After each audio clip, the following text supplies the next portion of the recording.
celebrating 6 years sober tomorrow from methamphetamine addiction.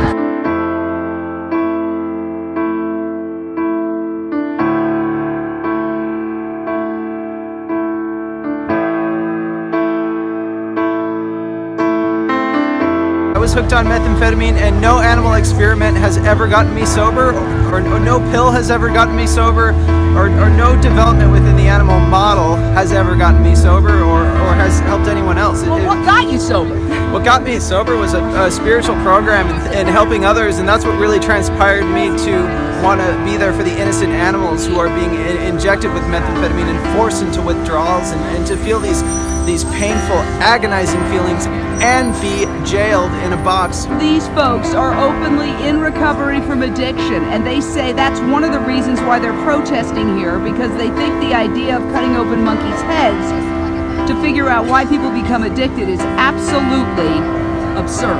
Jane, I'm a recovering addict alcoholic, 4 years in recovery, and I'm also a clinician, and I work actively with addicts and alcoholics, and I can tell you now, this is faulty science. It's wrong because it's disgusting. It has nothing to do with recovery. I've been sober 27 years, and I've experienced no benefit from animal research or vivisection, and I have friends that are recovering, and never has it benefited them either. We all go to recovery 12-step programs, and the research that they're doing has nothing to do with recovery from drugs or alcohol.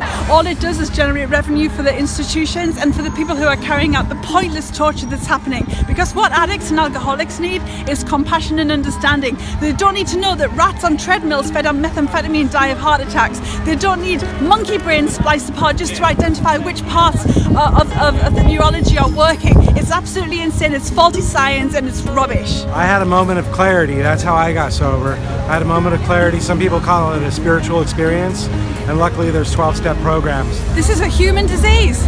What are we doing getting animals hooked on substances that react uniquely to our neurological, biological and circumstantial situations? You know, it's pointless. It's a lesson and an exercise in futility, and we're going to stop it. The protesters went from science building to science building, chanting as loud as they can, hoping to reach scientists somewhere up in these buildings, hoping perhaps even that the animals themselves might hear the cries. The reports like we just put out, well-documented research reports, really help, because that's the kind of thing the media are interested in.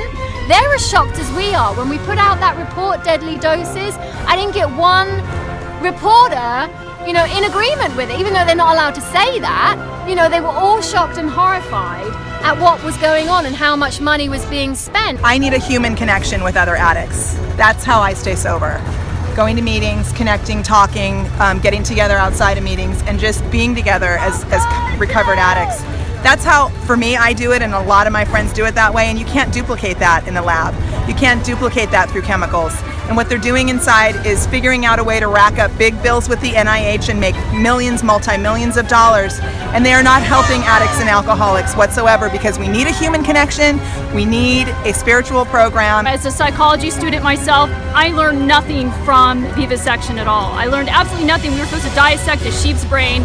It did nothing for me, and I ended up going and doing a psychology degree in clinical psychology, and had nothing to do with what I learned, the scientific study. It's just a joke. So these folks feel that torturing, as they believe it is, monkeys to try to solve the problem of methamphetamine is really going down the wrong path, and that money would be much better used to fund treatment centers so that people who are methamphetamine addicts could get treatment and get sober.